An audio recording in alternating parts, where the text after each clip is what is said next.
Welcome to Current Chatter, the place where we dive into the latest news and happenings going on around the world.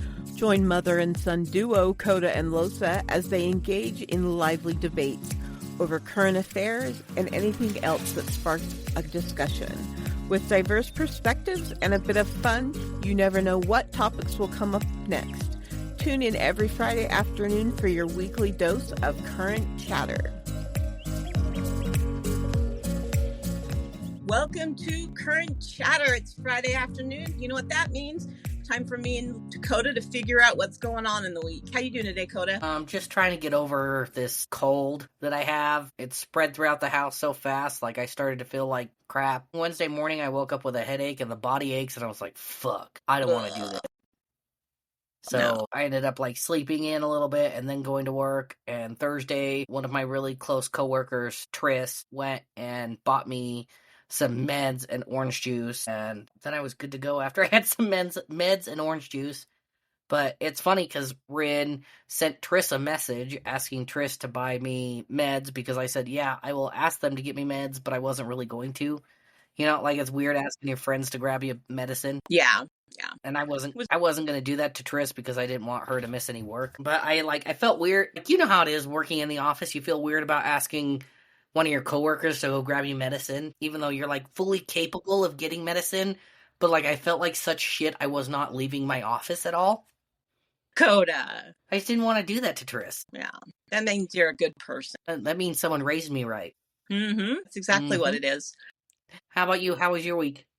I had some really great job interviews. I'm hoping one pans out. Did you hear? So last week you were all excited about a certain one. Did you hear back from that one? No. It ghosted me. So we're just starting over. Fuckers. I hate that. Like when a job interviews you, just let me know if I got it or not. Just tell me how I'm doing. Right? It's so disheartening to apply for jobs and then get ghosted. You just feel like, what did I do wrong? It's just a mental head trip. And here's the thing, too, with that is like, I feel like jobs that really value people that interview or value their employees, they will tell you whether or not they got the job. You know what I mean? Right. So I feel in the long run, like I know you were so excited about that other position that you applied for last week because they didn't call you, shows a lot of how that company runs. I don't think you need to be part of that company at all. That's a good way to look at it. I hadn't thought about it like that. Like how hard is it to just have like a generic email you copy and paste saying, hey, you didn't get the job interview, so sorry, keep trying. Right. Like it's just fucked up.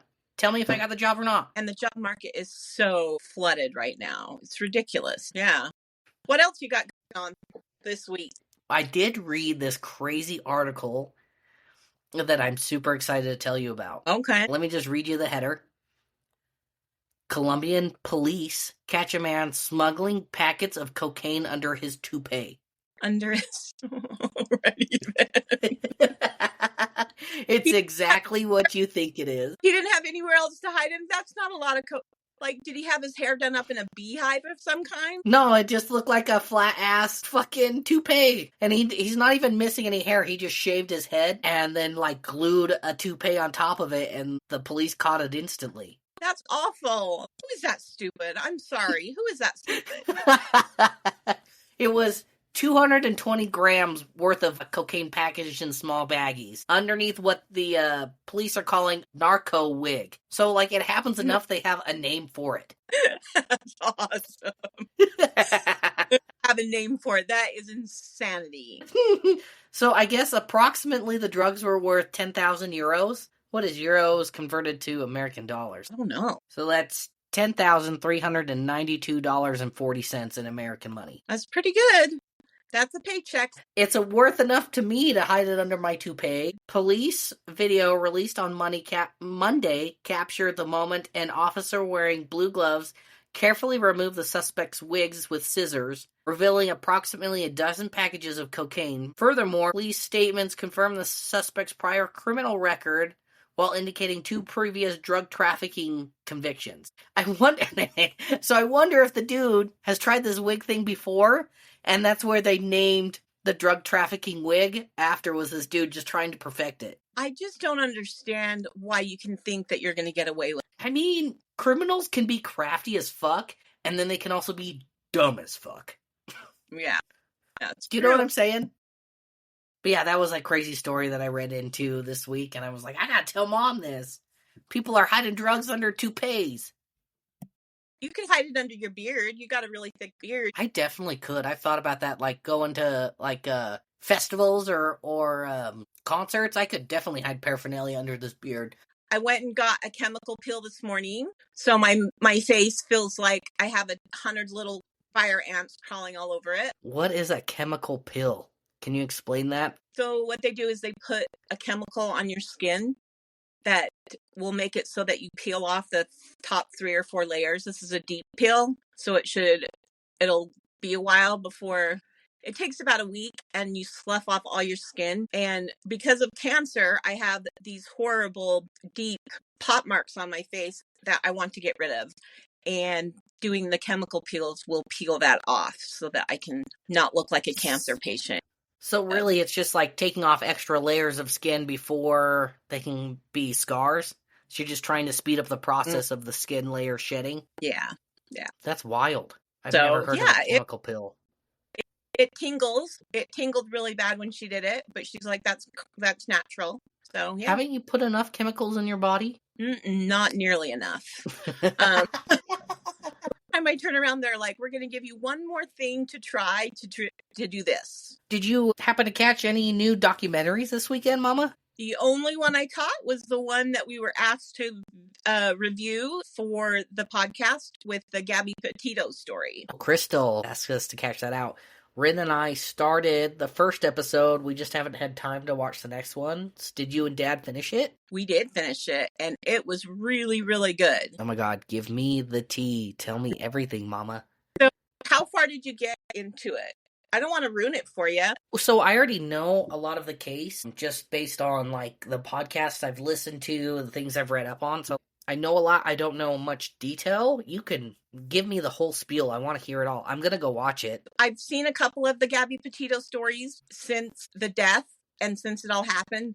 This one was one of the more in-depth ones that said a little bit more story behind Brian Laundrie's parent and their relationship. Where did you watch this on, first of all? It's what I can't remember what streaming service it's on. It's on Netflix. So is it a Netflix documentary, or is it something Netflix bought to stream? No, it's a Netflix documentary. Okay, cool. So you know it was. I love Netflix. Can I just fangirl over Netflix for half a second? I love me some Netflix documentaries, Mama. They have some really good ones. So good. Yeah, I agree with you. So the first episode is about just the beginning of the relationship. They did, some foreshadowing, of course, because why wouldn't you do foreshadowing about how things ended up? So I did catch the first episode. What did you think of the Salt Lake police when they got pulled over for domestic violence? How did you feel about that? Well, the thing was, the first time that they had those newscasts with her in there, they made it look like the Utah police did everything that they were supposed to. But in this specific documentary, the Netflix one, they make it look like the Utah police failed her. And if that's how it really was, then they really did fail her, because they should have rescued her from him. So you're saying that the before portrayal of it was what you would see on that day of figuring out that Gabby Petito had died, what we're watching on the news, showing that the police are helping us out.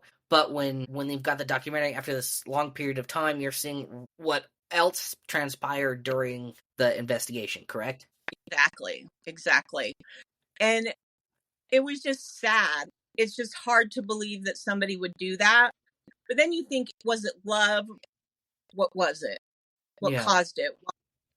Because that's what that documentary left me wondering, was why? Why would he do it? Why wouldn't he just walk away? And we'll never have answers. And we won't, because, he killed himself, which... Spoiler alert. Spoiler alert. But everybody knows that about the story. I was going to say, I think the hardest part for me was watching these men take his side in that first episode. Like I said, I've researched into what happened before all the backstory, when it was actively happening. But the way Netflix portrayed it was that just dudes ganging up together. They're going to have this other dude's back. And I remember watching the first episode of the documentary series, and I was watching it with Rand, and I was like, do you think this is kind of ass backwards? Like, I can't remember what happened. They're making her seem like she went crazy because she started hitting him. They were in an argument. She was the aggressor. He was the aggressor. She was never the aggressor.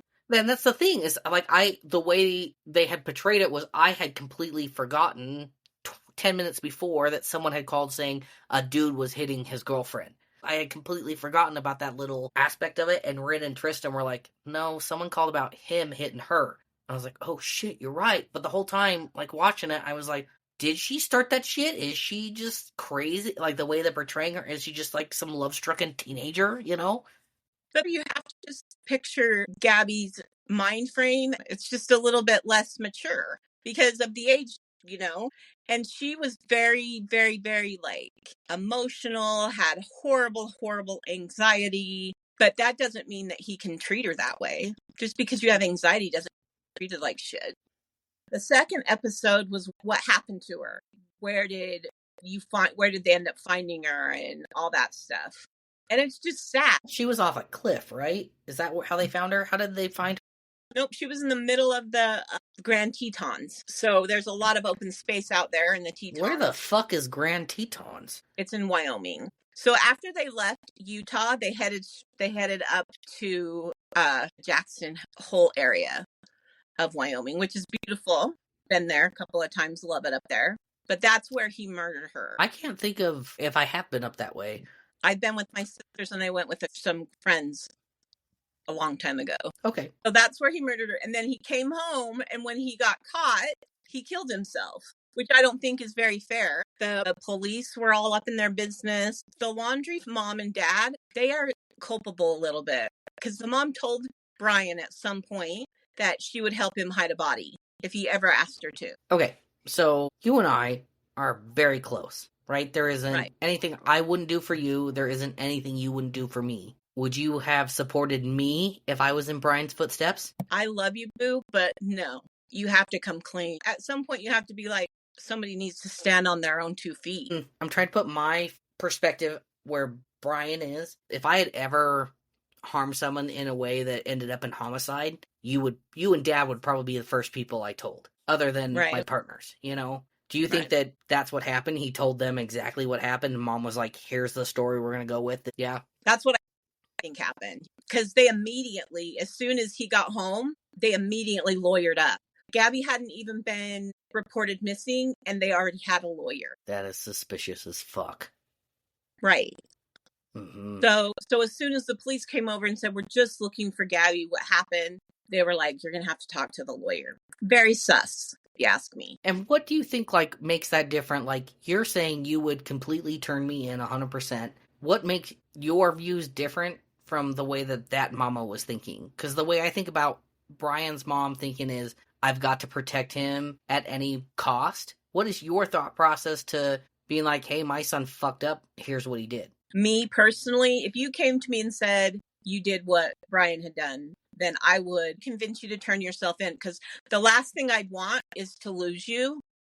And that's what ended up happening. Yeah. And do you think him unaliving himself do you think she's to blame for part of that? Yeah. Yeah. Yeah, unfortunately. It's so sad. It's just sad, Dakota. The whole situation, like, Gabby didn't need to die. Brian didn't need to die. He was the bad guy, but... Being a bad guy or whatnot, it depends on the kind of actions you're taking to take someone else's life. I'm in a very gray area when it comes to the death penalty. And that's probably something that'll come up in future podcasts with you and I, is the death penalty. So we may want to say where we stand right now. And 2 years from now, it could totally change. I'm in a very gray area. I think if you can prove someone without a doubt killed this person, then the death penalty should be up for grabs. But I don't know if it's a hear all, say all. Like I don't know the percentage of people that are getting out from the death penalty that can be proven not guilty versus the people that are getting the death sentence. I haven't looked. I haven't researched that, but I just think there needs to be a different way to hold someone accountable to the death penalty. How do you feel about it? I am all for the death penalty. I don't know if it's just because like my age in that I feel like some people deserve to be put to death. Mm-hmm. I know one guy who was I was going to send it to you, and he killed a couple of people and ate part of them, and then I wish I had the full story. And then they're like, he's paid his debt to society, and they want to release him because he was in an insane asylum. So that was what they were saying to paying the debt to society was how he recommended killing people? Okay. I want to go back to, so you're totally fine with the death penalty. What about people that are proven innocent that don't get the chance to prove it? People that have died and already been proven innocent? What do you mean? There's a little boy, I don't remember his name. He's a child of color, and he was framed for hurting this little white girl. This was back in the 1940s. He was actually the youngest death penalty inmate. But they later proved that he never attacked this white girl, and this was years after his death. What do you say to that? Right. Like, if we could have proven, I know 1940 isn't the best representation, but I'm saying, is it right for us to take someone's life when we don't have the full scope of things? Well, I think that if it comes to the death penalty, I like to put it in the hands of the court system. And if they are proven guilty, then they deserve to be put to death. You have to put some faith into the system that they're not going to put somebody to death that wasn't. That court system has failed us so many times. Time and time again, that court system fails us. Does it not? You're like, you're waving your head, but I'd like, it has failed us. I'm saying DNA and fingerprints and all this stuff has to be at the scene of the crime for us to sentence someone to death. Like, Ted Bundy had his bite marks on the one gal and DNA everywhere. We could prove without a shadow of a doubt that Ted Bundy killed these people. So I feel like that death penalty was a proper reaction to that situation. But if we can't get that full evidence for everyone, who are we to take life? You're making a really, really strong point, Kota. But that means, if that point is true, that you would be okay with the death penalty if the person was found guilty without a shadow of a doubt. That's exactly what I'm saying. As I'm saying, if there's no way for you to even kind of talk your way out of it, and you killed this person at this time, everything is out on the table, I feel like that should be a death penalty. Right. No, yeah, I agree with that. So I think that we see it, we're coming at it from different perspectives, but we see it the same way. Does that make sense? I think I smelled what you're stepping on. Yeah, I think I got you. It's just two different ways of analyzing the situation. Right. And when it comes down to the Brian Laundrie and stuff, he would have spent the rest of his life in jail, but I would rather have you in jail than taking your own life. I don't know Brian Laundrie's history before this. I just know between you and I and our family dynamic, we have dealt with suicide in our family before. And the pain and sorrow and the unknowing, the questions you have, we never get that answered. And you just want to be able to have the answers for what had happened, correct? Yep. And that's the whole point behind the Gabby Petito, why it's such an anomaly, is because nobody has any answers. Like, her parents are more than welcome to do any interview. They're doing legislation about, domestic abuse and all that stuff. But his parents have something more to contribute to this. Yeah. And I would like to know what that is. They're just not explaining that at all. Yeah. Yeah. And it's too bad, because two people had to lose their lives, and they're the only people left that know anything about it. Yeah. I don't want to bring any kind of light to Brian Laundrie. I definitely want to stick with Gabby in this whole thing, because she was such an innocent soul. She just was like, this is what I want to do for a living. This is how I want to inspire people. Like, that's what Gabby felt was her contribution to this world. And that's really what I think it all comes down to, is we all want to contribute somehow. And it just sucks she never got to shine that way. No, and she only got, she wanted to do this whole thing, and she only got to post one blog before he killed her. So fucked up. So fucked up. See, and I can't ever imagine treating a partner that way. Like, I love both my partners to the end of this earth. There isn't anything I wouldn't do for them. I cannot imagine treating not even my partners, but anyone with that lack of respect. Right? I completely agree with you 100%. I just want to know where that brain chemistry comes from to make people feel like this is okay, an okay way to treat someone. Yeah, I don't know, Kota. I wouldn't treat someone that I don't even know off the street. Someone I walk by at the 7-Eleven, I would not treat that person the way that other people get treated. I just I don't know. Yep. It's really fucked up. Yep, it was. It was just, and I think that it's going to be an anomaly for years and years to come. Mm-hmm. Because, like I said, there's just no answer. There's no right for it. We'll never, like you said, we'll never get that answer. Right.